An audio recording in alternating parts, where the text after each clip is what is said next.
আবার কে গেলে নাকি বলে আওয়াজ হয়, ওই আওয়াজ চোর চোর চোর চোর চোর। উনি এখানে এসে কন্টেস্ট করবেন তখন বহিরাগত নয়, আর ভাঙড়ের একজন যে যদি ক্যানিংয়ে কন্টেস্ট করে তখনই বহিরাগত হয়ে যাবে।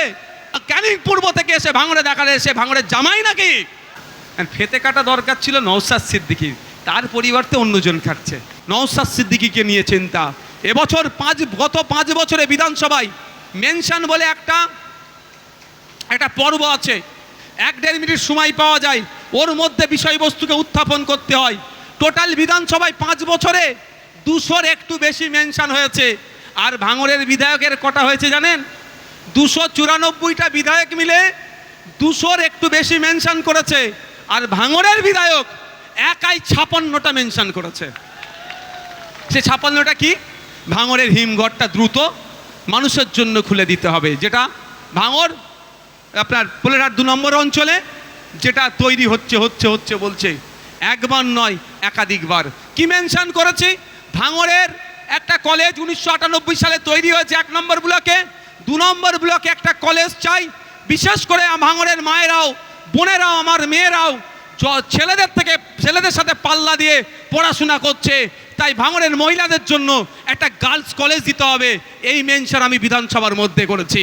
আজকে আমি বলতে দুঃখ লাগছে, আমাদের রেজ্জাক ভাই ভাঙড়ের তিনি ভোটার, আমার রাজনৈতিক প্রতিদ্বন্দ্বী হলেও আমি দুঃখের সাথে বলছি, আমার রেজ্জাক ভাই যে জন্য খুন হয়েছে, কারণটা কি?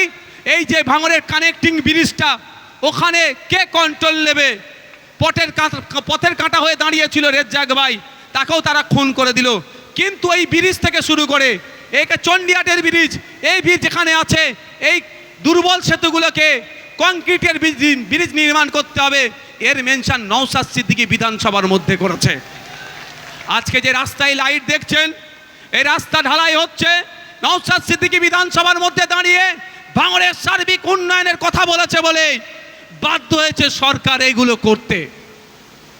এবার হচ্ছে সমস্যা, ফেতে কাটা দরকার ছিল নওশাদ সিদ্দিকীর, তার পরিবর্তে অন্যজন খাটছে। কি করবো তাতে? আমার একটুও রাগ নেই। কেন বলুন তো?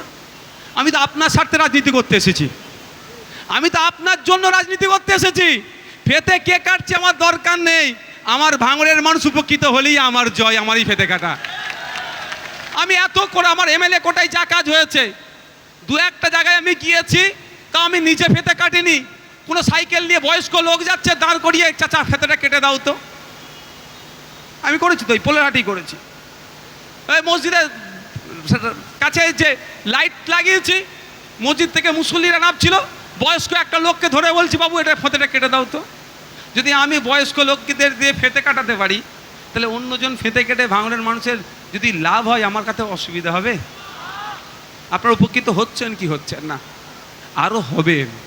স্রোতের বিপক্ষে চললে একটু বাধা বিপত্তি আসবে, কষ্ট হবে, কিন্তু দিনের শেষে কলারটা তুলে চলতে পারবেন।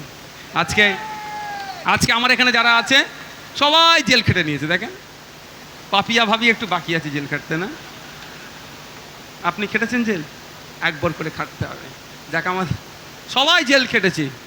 দেখুন, একটা কথা বলি, কিন্তু একবারের জন্য এদের দেখলে চোর চোর চোর চোর মনে হয়। আর বলেন, হ্যাঁ, আবার কে গেলে নাকি বলে আওয়াজ হয়, ওই আওয়াজ। আমার সাথে হয়েছে ভাই, এটা বলে আমি শেষ করে দেবো। আমার সাথে হয়েছে, আমি অন্য কাউকে বলে রাগ হবে। আমি জেলের মধ্যে গিয়েছি, রাত্রিরে সুপারিনটেন্ডেন্ট হাজির, আমি শুয়েছিলাম, ঘুম তো হয়নি। আল্লাহ কোন জায়গায় দিয়েছো গো, যেখানেই আছি সেইখানেই বাথরুমের আবার সে ভয়ঙ্কর এক ব্যাপার। যাক, সে বিষয় যাচ্ছি না। আমি চুপচাপ আছি, ওদিকে মাথার উপরে কে দাঁড়িয়ে আছে নাকি, গেট আছে, আমি দেখে তো উঠেছি। সুপারিনটেন্ডেন্ট সাহেব এসে হাজির, এসে বলল, আপনি এখন আমার কাস্টডিতে আছেন। ভালো কথা, যে আপনার যদি বাইরে বার হওয়ার দরকার লাগে বলবেন, আমি আপনাকে আমার একটা সিপাহি দেবো। কারণ কি, সেখানে গিয়েও তো আইএসএফের প্রচার হচ্ছে। যেই থেকে শুনেছে যে জেলে রাত্রিরে নওশাদ সিদ্দিকী আসবে, খবর তো ওদের কাছে আছে, জেলেও টিভি চলে, ওরা সেই উত্তাল যে নওশাদ ভাইজান এসছে দেখবো। আর রাত্রিরে এসে আমাকে বলছে, তো আপনি যদি বাইরে বার হন, এই চোরের কথা বলি শেষ করে দেবো। বলে না যে ঢেকি স্বর্গে গেলেও কি হয়, আর চোর জেলে গেলেও চোর হয়। আমি স্যার প্রমাণ দিয়ে দিচ্ছি। তো আমি বললাম, ঠিক আছে সাহেব, যথারীতি ওখানে মন্দিরও আছে, মসজিদও আছে ভাই, ওই জেলের মধ্যে। সত্যি কথা বলবো, শুধু মসজিদ আছে এরকম ব্যাপার নয়, মন্দিরও আছে, মসজিদ আছে, নামাজ পড়ার জায়গা আছে। আমি নামাজে যাব, তো যখন জোহরের নামাজ আজান হয়েছে, নামাজ আমাকে নিয়ে যাচ্ছে, সব ঘিরে ফেলেছে আমাকে, দেখা করবে আমার সাথে। আমরা কত 8-10 জন ছিলাম এক জায়গায় মনে হয়, সব জেলের লোক ঘিরেছে। ভালো কথা, ভালো লাগলো খুব, নামাজ পড়ে আসলাম। এবার আমাকে 10 সেল বলে একটা আছে, সেলের মধ্যে রেখেছিল। আমি একটা রুমে একা পরে সবাই এরকম 10টা এরকম রুম আছে একটা। আমাদের কি করতো, সকালে উঠে গেট খুলে দিত আর সন্ধ্যাবেলা ওই গেটটা বন্ধ করতো। মানে এই 10 জন যেখানে আছে ওই 10 জন আমরা কথা বলতে পারবো নিজেদের মধ্যে, কিন্তু রাত্রিরে যখন ঢুকাবে আলাদা আলাদা রুমে থাকবে। যাক, তো ওই তখন আমাকে খুলেছে সকালবেলা। প্রথমে যখন রাউন্ড মারলাম, তারপরে এরাও বুঝতে বললো তাহলে এই ছেলেটা কে। সবাই তো বুঝতে পারছে এত পরিচিত, কারণ তখন আমার সাথে সব ভাব জমালো, কথা বললো, অনেক রকম লোক ছিল, যাক বলার দরকার নেই কে কেমন লোক ছিল। তারপরের দিন আমাকে গল্প শোনাচ্ছে, বলছে কি হচ্ছে, পার্থবাবুকে একজন মল ছুঁড়ে মেরেছে। বুঝতে পারছেন আমি কি বলছি? এটা সাধু ভাষায় না বললে অসুবিধা হবে, স্টেজ, হ্যাঁ সাধু ভাষায় বললাম, বুঝতে পারছেন তো। আর আমাকে বার হওয়ার জন্য লোক আকুল ব্যাকুল হয়ে থাকতো দেখার জন্য।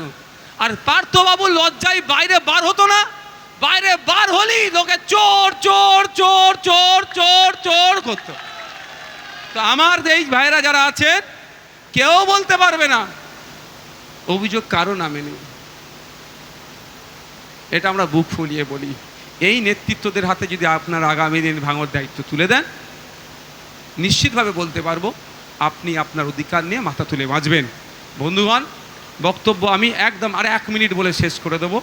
সেটা হচ্ছে আগামী 29শে এপ্রিল আসছে দিন, আগামী 29শে এপ্রিল আসছে দিন, আগামী 29শে এপ্রিল আসছে দিন, আগামী 29শে এপ্রিল আসছে দিন।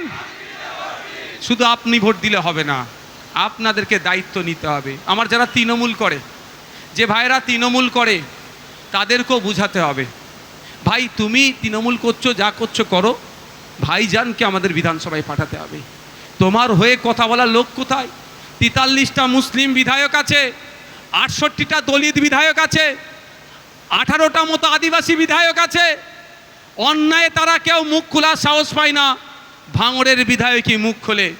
যদি মনে করো এটা এই বলার লোকটাকেও কমিয়ে দেবে, আগামী দিনে ওই মব লিঞ্চিং হয়ে যাবে, আপনার পাশে কেউ দাঁড়াবে না।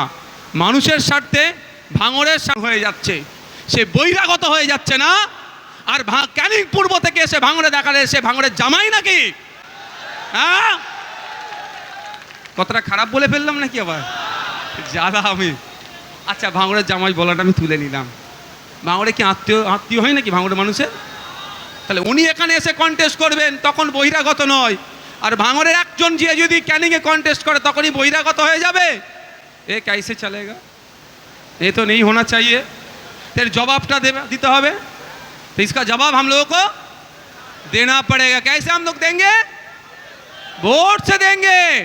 और हथियार, बोमा, पिस्तौल कुछ नहीं चाहिए हम लोगों को। सबसे बड़ा हमारा पास जो हथियार है वो क्या है? हमारा वोट। आर्टिकल 326 सबसे बड़ा हमारा हथियार है, कॉन्स्टिट्यूशनल पावर है, उसको हम सही से इस्तेमाल करेंगे। आने वाला दिन में, आने वाला 29 अप्रैल में हम लोग हमारा जो राइट है सही से इस्तेमाल करेंगे। হবে তো নাকি ভাই? সকলে ভালো থাকবেন, সুস্থ থাকবেন। প্রশাসনের বন্ধুদের ধন্যবাদ জানাবো।